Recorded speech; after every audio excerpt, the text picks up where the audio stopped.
Hello hello. हाँ sir, Rakesh Verma बोल रहा हूँ। कल बात हुई, बहुत बढ़िया जनाब। लिस्ट आई है ना जी, एक सवा तो हाँ, उसके बारे में बता दीजिए। मैं करवाता हूँ। अच्छा, तो इसके लिए क्या मुझे फोन कर दोगे? हाँ, आपको कर देंगे। किस एरिया में है ये लोकेशन? सर ये वार्ड 7 में कोटानी रोड पे जो मेयर का रेजिडेंस है ना, उसी गली में आगे जाके लेफ्ट साइड टर्न करके पीछे है सर। ठीक है सर, मुझे कॉल कर देना, या मैं कॉल कर दूंगा, आप टाइम बता दीजिए। 12 बजे के आसपास आएंगे जी। ठीक है सर, 12 बजे। Okay sir. हेलो, मैं राकेश वर्मा एडवोकेट बोल रहा हूँ। राहुल पुनिया जी, 125 परिवार का राशन या खाना भिजवाना था, अभी भेज रहे हैं। ये फोन का सिलसिला कई बार चला, जवाब एक ही, हाँ जी अभी भेज रहे हैं। जवाब फिर वही। आज हम आपको दिखाएंगे प्रशासन द्वारा सहायता नहीं देने पर एक जुनूनी आदमी ने कैसे अपने परिवार के साथ मिलकर मजदूरों की सहायता कर रहा है। लॉकडाउन में जहां प्रशासन के द्वारा जिले के सभी प्रवासी मजदूरों को राशन व खाना पहुंचाने की जिम्मेदारी थी, लेकिन प्रशासन अधिकतर मजदूरों तक राशन व खाना पहुंचाने में विफल नजर आया। Hello hello. हाँ सर, आए नहीं इधर कोटानी रोड पे वार्ड 7 में जो आप मेरे बात हुई थी? आ रहा हूँ, मैं इधर वार्ड 24 में हूँ, अभी आ रहा हूँ उधर भी। अच्छा, चलो कोई नहीं, कॉल कर देना जब भी आओगे। हाँ, मैं कॉल करूंगा आपसे, बिल्कुल जी। बार बार प्रशासन को फोन करने पर 125 परिवारों के लिए खाना या राशन मंगवाने के लिए कहा गया, आग्रह किया गया। हर बार जवाब मिलता कि आ रहे हैं, शाम को आ रहे हैं, सुबह आ रहे हैं, लेकिन रात होते ही इंतजार खत्म और मजदूरों को भूखे सोना पड़ता। ये फोन का सिलसिला 3 दिन लगातार चलता रहा, लेकिन सच मानिए हद हो गई। प्रशासन को इतने फोन करने के बावजूद जब खाना नहीं पहुंचा तो उससे मजदूरों का दुख देखा नहीं गया और परिवार ने बेड़ा उठाया इन मजदूरों को रात का खाना देने का। परिवार ने अपनी जमा पूंजी से मजदूरों की सेवा करनी शुरू की। राकेश वर्मा के परिवार ने 100 रोटियां बनानी शुरू की और अब 1000 से ज्यादा रोटियां बनाकर लगभग 145 परिवारों को सोने से पहले उन्हें भर पेट खाना दे रहे हैं। हेलो सरकार जी। नमस्कार जी।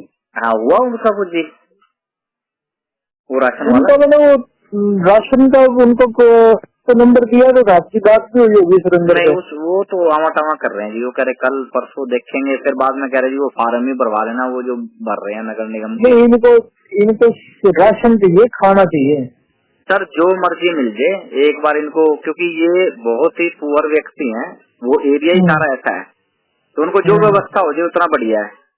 अगर तो कल सुबह से खाना तो मैं भिजवा देता हूँ। हाँ, बस खाना मिल जाए और क्या जी, 1 टाइम का 2 टाइम का जो हो सकता है बेचारों को। ठीक है जी। तो क्या उनकी तरफ से किसी को मैं भेजू लेने के लिए, या वहाँ कोई आदमी जाएगा? करा दूंगा। हाँ जी, हाँ जी, ठीक है सर। कौन से वार्ड में है ये वार्ड 6 में है जी। पहलवान चौक के आगे कंसल फैक्ट्री के पीछे गलियां हैं जी, ये 3-4। ठीक है सर जी। प्रशासन का नारा था किसी को भूखा नहीं सोने दिया जाएगा। उन्होंने तो पूरा नहीं किया, लेकिन राकेश के परिवार ने ये कर दिखाया। जिस उम्र में बच्चों के खेलने व पढ़ने के दिन होते हैं, आप सोचिए उन बच्चों को जब नर सेवा करने का मौका मिले तो भगवान भी खुश होते होंगे। राकेश वर्मा मध्यम वर्गीय परिवार से संबंध रखते हैं, पेशे से वकील हैं, माता पिता से अच्छे संस्कार मिले और इस छोटी सी उम्र में बच्चे सेवा में लग गए। हाँ सर, नमस्कार। हाँ सर, कल आए नहीं आप उधर वार्ड 7 में? मैंने नंबर दे दिया था जी एक एनजीओ को वो करने के लिए। अच्छा। हाँ जी, ना सर, किसी का फोन तो नहीं है, मेरा नंबर दिया था। हाँ जी। नहीं, फोन तो नहीं आया सर मेरे पास किसी का।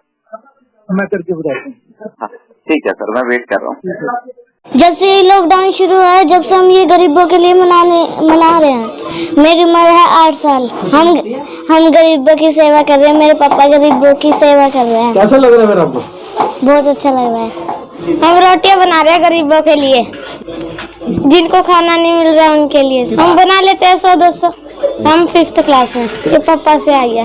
हमें 24 अप्रैल से कर रहे हैं।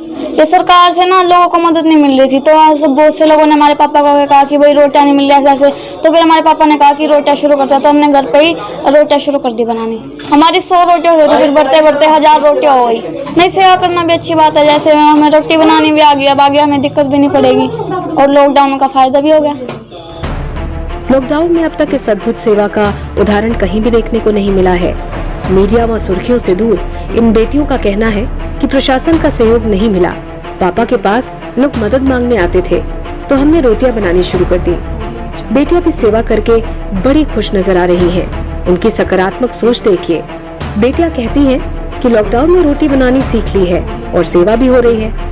से ये लॉकडाउन लगा है, हम गरीबों के लिए खाना बना के बेचते हैं। जिनके घर में गैस नहीं है, सिलेंडर नहीं है, जिनको बेचारों को एक टाइम का खाना भी नसीब नहीं होता है, तो हम उनके लिए बना रहे हैं। तो हम शाम के टाइम ही देते हैं, एक टाइम का ही खाना देते हैं हम उनको। ये जी कम से कम पहले तो हम बनाते थे 250-300 रोटियां, अब हम 1000 रोटियां बना रहे हैं। ये पूरा परिवार है हमारा जी। मेरे बच्चे, छोटे बच्चे हैं जो पड़ोस के रहने वाले हैं, वो भी हमारी काफी मदद करते हैं, वो भी बनाते हैं हमारे साथ। प्रशासन ने कोई हेल्प नहीं की? नहीं जी, कोई हेल्प नहीं लीजिए हमने। ये जो मेरे पति हैं ये खुद अपने पैसों से ही भाई गरीबों के लिए कर रहे हैं। हमें खुशी है कि हम उनके लिए भाई खाना बना रहे हैं। उनकी धर्मपत्नी पिंकी का भी कहना है, मेरे पति ने ये सेवा शुरू की थी और अपनी जमा पूंजी से लोगों की सेवा कर रहे हैं। सर ये लगभग 20 तारीख के अप्रैल के करीब काफ़ी लोग मेरे पास आ रहे थे। कोई राशन कार्ड लेकर आ रहा जी हमें कुछ नहीं मिल रहा, कोई कहते जी हम खाना कैसे खाएं।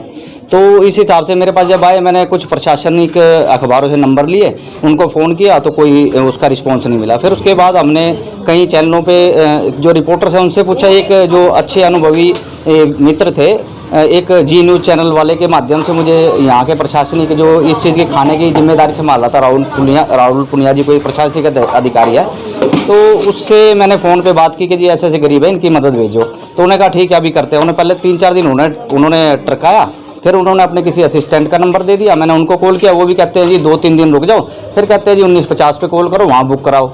1950 के बाद मैंने कई लोगों को दिए तो उनके साथ बिल्कुल भद्दा मजाक हुआ, उनकी बात ही कोई सुनने को तैयार नहीं। कुछ रिकॉर्डिंग मेरे पास ऐसी है 1950 की कि आप सुनोगे, मतलब अटेंड ही नहीं करते। बेचारे गरीब मजदूर आदमी हैं, उनको अगर बोलने की थोड़ी सी टोन नहीं है, उनको समझाने का एक तरीका नहीं है, तो सामने वाले को समझना चाहिए। वो उपहासजनक शब्दों में उनकी बात पूरी नहीं सुनते थे, काट देते थे। तो मैं दुखी हुआ। फिर मैंने सोचा यार क्या प्रशासन के पीछे पड़ना। मेरे पास कुछ जमा पूंजी थी, कुछ परिवार के साथ मिलके हमने 100-300-200 रोटियों से शुरू किया था और अब लगभग 1001 रोटियां डेली बन रही है।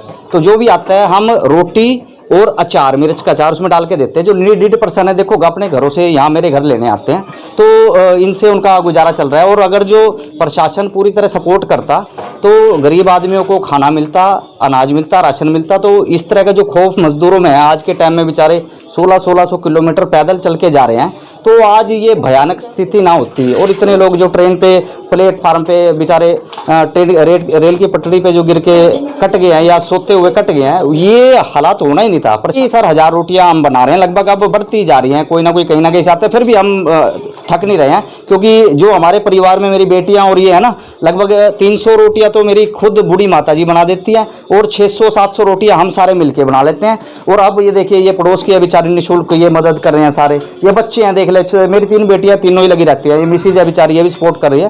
तो हम सब मिलके कर रहे हैं। कोई हमारे अंदर भावना, इसलिए हमें कोई प्रॉब्लम नहीं आ रही है। राकेश वर्मा ने कहा कि मीडिया द्वारा राहुल पूनिया का नंबर मिला। उन्हें फोन पर 125 परिवार के लिए राशन या खाना भेजने की बात कही, लेकिन बार बार फोन करने पर भी केवल वे आने का आश्वासन देते रहे, लेकिन आए नहीं। उन्होंने कहा कि प्रशासन के इस रवैये से तंग आकर मैंने खुद ही सेवा शुरू कर दी और आज माँ, 3 बेटियां, धर्मपत्नी और उसकी 2 महिलाओं के सहयोग से हजारों रोटियां बना रहे हैं। अब लगभग 145 परिवारों को हम रात को खाना देते हैं और आलम अब तो ये है कि मेरे घर पर ही आकर खाना ले रहे हैं लोग। बता दें कि राकेश ने सभी परिवार के लोगों का रजिस्टर बना रखा है, जिससे हर रोज एंट्री करते हैं किसे खाना पहुंचा या नहीं। रोटी सब्जी बीच में दिए थे, फिर 1000 रोटी मिर्ची या रोटी देने लगे। कभी आपने प्रशासन से गुहार नहीं लगाई खाने के लिए? नहीं जी, करते करते थके, कोई नहीं देता यहाँ पे। अच्छा जी। हाँ। फिर ये भी कब तक करेंगे? तो जब तक करें, नहीं तो फिर कोई उपाय नहीं है, घर चले जाएंगे। क्या करेंगे? घर कहाँ आपका? बिहार। बिहार कहाँ पे? बेगूसराय डिस्ट्रिक्ट। कितने परिवार में? यहाँ तो है 6-7 है ना, 6-7 है। कितने लोगों को खाना खिला रहे हैं ये लोग? अरे तो लिस्ट है कि जब काफ़ी लोग को दे रहे हैं। 28 तारीख से जी मिल रहे हैं जी, 28 से। अच्छा जी। हाँ जी। क्या दे रहे हैं? रोटी सब्जी कुछ दिन मिला, उसके बाद फिर मिर्च रोटी मिलने लग रहे हैं जी। आपने कभी प्रशासन को या सरकार को कहा नहीं कि मैं खाने? कितने बार 100 नंबर पे फ़ोन किया, बोला हो जाएगा हो जाएगा, अभी तक कुछ नहीं हुआ जी। तो अगर सहायता नहीं मिली तो फिर क्या करते सर, इधर उधर से पैसे इधर उधर से ले करके काम चला रहे हैं। नहीं चलेगा तो घर चले जाएंगे, और क्या करेंगे जी। कहाँ घर आपका? बिहार की। उधर प्रवासी मजदूरों का भी कहना है कि प्रशासन से कोई सहयोग नहीं मिला। अगर ये लोग हमें खाना नहीं देते हम शायद वापस चले जाते, लेकिन ये भी कब तक करेंगे। अगर हमें खाना बंद हो गया तो वापस जाना पड़ेगा। नीतीश वर्मा के परिवार की पहल तो अच्छी है, और परिवार की अच्छी सोच व संस्कारों का नतीजा कि हजारों मजदूरों को खाना दे रहे हैं। वहीं प्रशासन के सिर पर जूं तक नहीं रेंग रही है। कब प्रशासन नींद से जागेगा और कब उनके द्वारा इन प्रवासी मजदूरों को सहायता पहुंचेगी। हमारा ये मानना है कि अगर प्रशासन सही समय पर पानीपत के लाखों मजदूरों को राशन व खाना उपलब्ध कराता तो इन प्रवासी मजदूरों को रोजी रोटी छोड़कर अपने घर नहीं जाना पड़ता। Bureau report A1 India.